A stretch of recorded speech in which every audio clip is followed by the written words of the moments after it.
If there's one thing you can expect from me on this channel, you can expect it to be fan service. Because a lot of you have seen my videos talking about fan service before. And of course how I talked about how some fan service can be bad when it's matched up with a good storyline. But after watching 2 anime series this week, I just had the thought, well, maybe that there is a chance that fan service can be good along with the storyline.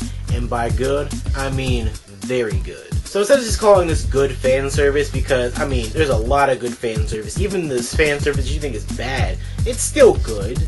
I mean, you know, depending on what you like. But I'm going to call this fan service with a purpose. I tried to make those two rhyme, but I don't think fan service and purpose sort of rhyme together at all. So I tried. And what I mean by fan service with a purpose is that the fan service just so happens to align with the storyline. So you might have this anime where it's just random fan service all over the place. I mean, it might be that type of anime that's, you know, just comedy or romance, or even, I would say a harem would be a good place to put a lot of fan service. But I just so happen to see 2 anime where the fan service sort of matches up with what's going on in the actual story. So let's take one of those anime for example. This anime I started watching very recently, so I can't really tell you much about it per se. I can't even give you enough for first impressions, to be honest. What I can say is that it's Aria the Scarlet Ammo, and the storyline just so happens to match up with what I'm saying, because the protagonist character turns into like this mode, forget what he calls it, and it's through fan service. It makes no sense when you hear it, but when you actually see it, it sort of like registers with your brain. So this right here is fan service with a purpose. Because, I mean, they could have just put fan service in there just because, just for any type of reason. It doesn't have to be for any type of reason than, you know, just to show tits or just show ass. But no, they put it in there so if he gets too hot and bothered by some sort of fan service that's happening, he starts to turn this other mode, and he has this type of personality to him that is completely different, and I would say it's majorly badass, beyond anything. And to go into my next example, I'm going to say that for those of you who have watched this anime, Kill la Kill, and are caught up with it, good for you. Those of you who are not, you might get spoiled on something, because I'm going to go into the 3rd episode. If you're up to that point, then go ahead and watch this, but if you're not, you might get spoiled just a little bit. So first off, Kill la Kill, great anime, go watch if you haven't already. It is just beautiful, it is funny as shit, and it is completely badass. It's probably my favorite anime of this season. And of course, if you've seen this anime already, then you already understand that there is quite a bit of fan service going on within it, obviously. But as soon as I saw the 3rd episode of Kill la Kill, it hit me.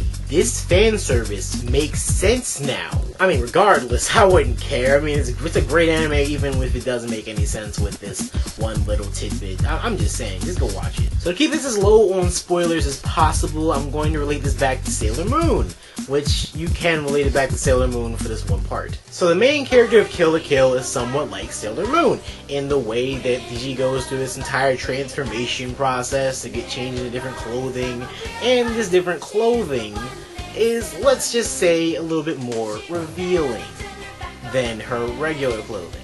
And because of this, she feels like, well, she's embarrassed. I mean, why wouldn't she be? She's fucking exposed to everybody. And this is basically the type of fan service in the anime. I mean, in every episode, she's gonna be in this scantily clad outfit.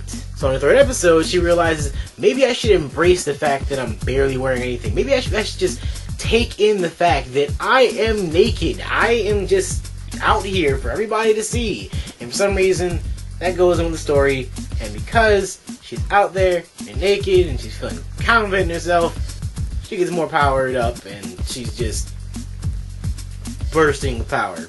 Because she finally realizes, I don't have to be embarrassed because I'm naked. I mean, just let me be naked.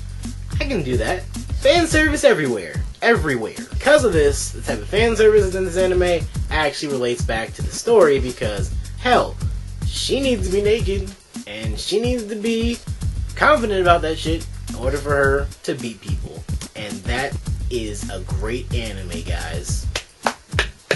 Finally, an anime where you can have a naked chick and it makes sense. So now it's time for the question. Do you know of any anime that relate the fan service back to the storyline? And as a second question, does fan service really need to have a purpose to be in an anime?